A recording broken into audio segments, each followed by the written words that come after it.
आपको जो बताने जा रहा हूँ वो अकाउंट में वाउचर एंट्री के बारे में बताने जा रहा हूँ।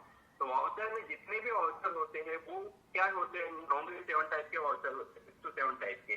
परचेज होता है, परचेज में 2 टाइप के होते हैं, हमने हमारे सिस्टम में उसको 3 टाइप में डिफाइन किया हुआ है। परचेज जिसमें आपका रॉ मटेरियल आता है, जिसमें आपका मटेरियल आता है और इन्वेंट्री पे इफेक्ट डालता है, वो आपका परचेज में। एक आता है जिसमें आपका कुछ भी नहीं आया, डायरेक्टली बिल दिया, कोई लीगल एक्सपेंसेस का हुआ, कोरियर एक्सपेंसेस हुआ, वहां पर आपको सीधा बिल मिलता है, उसके लिए आप एक्सपेंस ऑर्डर बुक करते हो। और एक आता है एक्सपेंस जीआरएन। एक्सपेंस जीआरएन का मतलब जिसमें आपका नहीं आते तो सर्विस ली आपने और आपने वहां पर सर्विस के लिए जीआरएन बनाया है, तो उस केस के लिए अपना क्या बनता है, एक्सपेंस जीआरएन बनता है। एक्सपेंस जीआरएन की फंक्शनलिटी और परचेज की फंक्शनलिटी बिल्कुल सेम चलती है। ठीक है, मैं आपको पहले बताता हूँ एक्सपेंस ऑर्डर। इसमें क्या होता है कि विदाउट गुड के मटेरियल ट्रांजेक्शन होता है, यहाँ पर आप एक्सपेंस ऑर्डर देखता है। हमारे जितने भी फॉर्म थे ऑर्डर एंट्री के फॉर्म, सबका एंट्री पार्ट अप्रोक्सीमेटली 99% सेम चलता है। तो आपको एंट्री करने में इतना ये नहीं लगता है कि आपने एक कर लिया तो आपको सेकंड में ऑटोमेटिकली आपको हैबिचुअल हो जाओगे कि आपको इसमें एंट्री कैसे करनी है। ठीक है, यहाँ पर 8 बटन पे क्लिक करना होंगे, रजिस्टर। अब आपके मल्टीपल आपको अलग अलग दिखाना है कि मेरे को रजिस्टर में ये दिखाना है मेरा एक्सपेंसेस अलग है, ये एक्सपेंसेस अलग है, जिसपे जीएसटी लगता है वो अलग रखना चाहता हूँ, ये वो प्योरली आपके ऊपर डिफाइन करता है कि आप आपकी बुक कीपिंग कैसे रखना चाहते, आप रजिस्टर कैसे मैनेज करना चाहते हो, उस हिसाब से आपको रजिस्टर यहाँ पर क्रिएट करनी होती है। यहाँ पर देखोगे तो आप 2 रजिस्टर बने हुए, दमन express register, Mumbai express register. इसका मतलब क्या हुआ, इनकी 2 लोकेशन और दोनों का एक्सपेंस अलग अलग दिखाना चाहते हैं। ओके, आप जैसे रजिस्टर के बेस पे हमारा वाउचर का नंबर जनरेट होता है, जैसे भी एक रजिस्टर चेंज होता है वाउचर का नंबर चेंज हो जाता है। तो सबकी सीरीज उसी हिसाब से चलती रहेगी। ठीक है, अब मैं यहाँ पर सप्लायर सेलेक्ट करता हूँ। ये यहाँ पर आप 3 कैरेक्टर टाइप करोगे तो ऑटोमेटिकली पार्टी का नाम आता है, उसका कौन सा अकाउंटिंग ग्रुप है, उसका एड ऑन बैलेंस क्या है और उसका जीएसटी नंबर यहाँ पर डिस्प्ले होता है। एड ऑन बैलेंस से पता चल जाता है कि इसका बैलेंस इतना चल रहा है। that's beneficial. Bill number, supplier का बिल नंबर, उसने जो आपको बिल दिया उसका नंबर क्या है, और ये नंबर में सिस्टम ऐसा होता है कि उस फाइनेंशियल ईयर के लिए वो यूनिक होना चाहिए For that supplier. और सप्लायर, उस सप्लायर के लिए, क्योंकि सबका सीरीज तो मे भी हो सकता है कि मेच हो जाए, तो यहाँ पर उस सप्लायर के लिए यूनिक होता है। अब कुछ ऐसे टैक्स भी होते हैं कि जो आरसीएम के लिए होंगे, जिसमें आपको सामने वाले ने जीएसटी लगा करके नहीं दिया, लेकिन आपको खुद को जीएसटी लगाना है और उसका क्रेडिट देना है।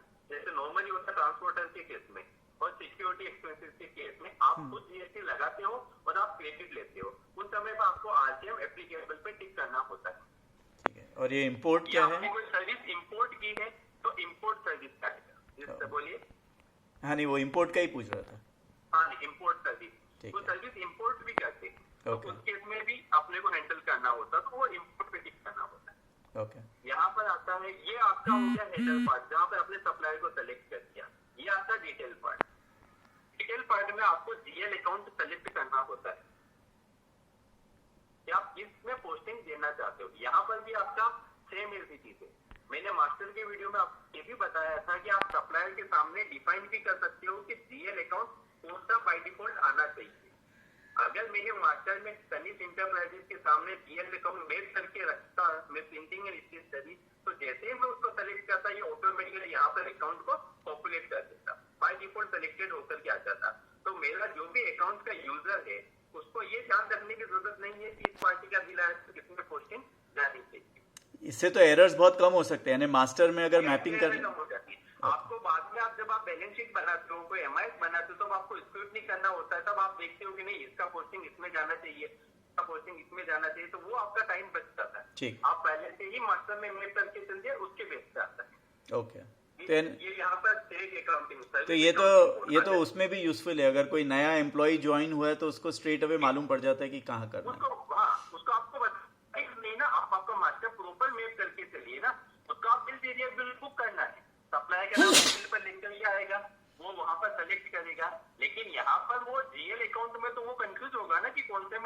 बिल्कुल बिल्कुल। तो यहाँ पर आप मेल करके चलिए तो ऑटोमेटिकली उसी में जाएगा। अब यहाँ पर आता है आपको सर्विस अकाउंटिंग और जीएसटी के लिए, तो मैं यहाँ पर अभी कंज्यूमेबल आइटम डालता हूँ। नरेशन का भी हम मास्टर मैनेज करके चलते हैं कि आपके स्टैंडर्ड नरेशन हर वाउचर वाइज आप डाल दीजिए।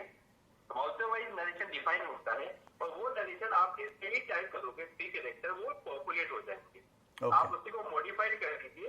तो नरेशन में जो हर कोई लिखता है, हर का अलग अलग लिखने का तरीका होता है, तो सब अपने अपने हिसाब से लिखेंगे। तो कभी आप रिपोर्ट देखोगे तो सबका नरेशन अलग अलग दिखेगा। तो बेटर है कि आप उसका मास्टर बना दीजिए और मास्टर में वो सारा मैनेज करके चलिए, तो जब भी यूजर एंट्री करेगा तो उसको प्री डिफाइंड नरेशन वहां पे सेलेक्ट होकर के मिल जाएगा। ठीक है।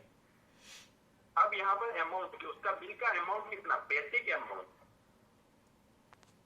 ये बेसिक अमाउंट डाला। अगर उसने कोई डिस्काउंट दिया है, क्योंकि कुछ केसेस में स्टेशनरी के आइटम के ऊपर बिल के ऊपर डिस्काउंट मिलता है, अगर डिस्काउंट है तो आप डिस्काउंट डालिए, अदरवाइज आपका ये अमाउंट है आगे।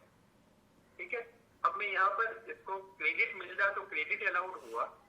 डिपार्टमेंट, अगर मैंने मास्टर में मैप किया है कि ये मैं एक्सपेंस बुक कर रहा हूँ, तो मैं कौन से डिपार्टमेंट के लिए बुक कर रहा हूँ, मैंने इस स्टेशनरी प्रिंटिंग स्टेशनरी के सामने मैप किया कि जब भी मैं इस अकाउंट का ट्रांजेक्शन करूंगा तो मेरे को डिपार्टमेंट सेलेक्ट करवाना कंपल्सरी है। तो मेरे को यहाँ पर जब भी जाऊंगा, अगर मैं इसको सेव करता हूँ तो वो मेरे को वैलिडेट करेगा। Okay. यहाँ पर क्या है, प्लीज सेलेक्ट डिपार्टमेंट।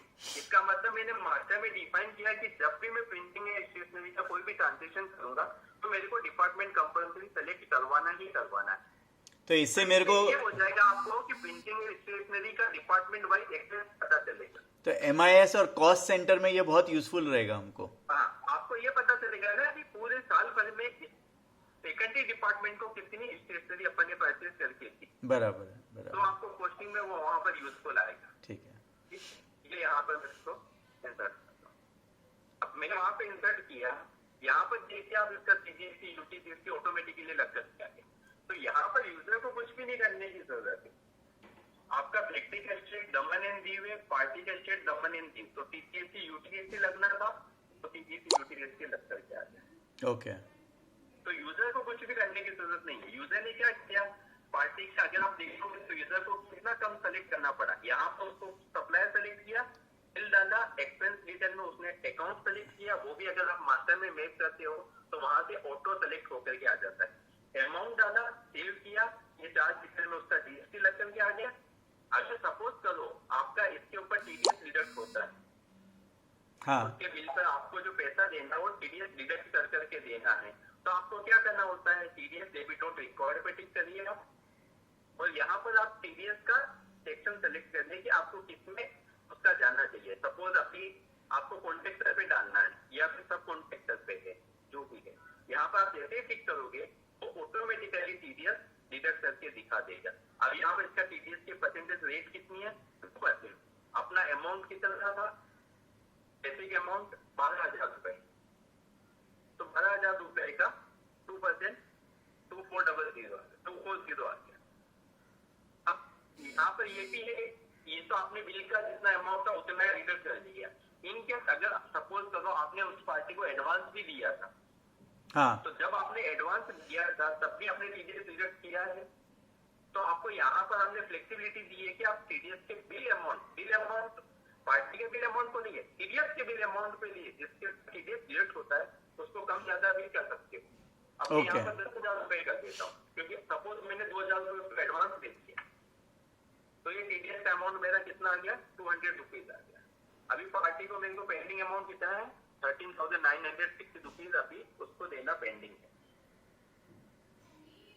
तो यहाँ पे ऑटोमेटिकली आप TDS भी डिडक्ट हो जाएगा। ओके। नेक्स्ट स्क्रीन आती है डॉक्यूमेंट अपलोड। अगर आपको सब डॉक्यूमेंट ऑनलाइन करने हैं तो जो पार्टी का बिल आया है उसको भी आप एज ए इश्यू डॉक्यूमेंट में अटैच कर सकते हैं। तो अटैच करोगे तो कभी भी ऑडिटर आपका ऑडिट करेगा तो वो आपको हर फाइल नहीं मांगेगा कि इस पार्टी का बिल ला करके दो, इसका ये ला करके दो। सॉफ्ट कॉपी में स्टोर रहेगा, जब भी यूजर को देखना है, किसी भी को भी देखना है तो क्लिक करो, वो आपको बिल पूरा सॉफ्ट कॉपी में मिल जाएगा। तो आपको फाइलिंग करने का इतना झंझट नहीं रहेगा। ओके। वो जितने भी बिल है आप स्टोर करके रख सकते हो। नेक्स्ट स्क्रीन में आता है रिलेटेड डॉक्यूमेंट। रिलेटेड डॉक्यूमेंट ये नॉर्मली ट्रांसपोर्टर के केस में आता है। अब आप सपोज करो आपने कोई सेल किया, उसमें आपको पे करना है, तो अभी ट्रांसपोर्टर जब बिल देगा तो वो एलआर की डिटेल देगा कि इस एलआर के सामने मेरा इतना इतना ट्रांसपोर्ट का कॉस्ट हुआ। तो आपके पास पूरा रिकॉर्ड रहेगा कि इनके उसने किसी का डुप्लीकेट तो नहीं दे दिया बिल, आपको पहले उसने एक बार बिल दे दिया, उसमें वो सारी इनवॉइस का नंबर डाल के दे दिया, सेकेंड टाइम भी उसने वापस वही दे दिया, तो सिस्टम ये पे करके रखेगा कि इन सब चीजों का बिल अपन ने ऑलरेडी पेमेंट कर चुके हैं, उसका बिल बुक कर चुके हैं। तो यहाँ पर आपका ट्रांसपोर्टेशन के लिए मेनली ये यूज में आता है कि इसका अपने को पेमेंट करना होता है, बाद में ट्रांसपोर्टर बिल देता है। ओके, तो दैट मीन्स अगर कोई भी ट्रांसपोर्ट यानी ट्रांसपोर्टर का जब भी बिल आएगा तो आप उस बिल के अगेंस्ट लिख लीजिए कि ये हमारे ये इनवॉइस के अगेंस्ट था, तो नेक्स्ट टाइम अगर उसने सेम बिल वापस दिया तो आपको मालूम पड़ जाएगा। तो मालूम पड़ जाएगा ना, उसका एक बार पेमेंट हो गया तो उसमें आएगा नहीं ना, तो आपको पता चल जाएगा। सही है।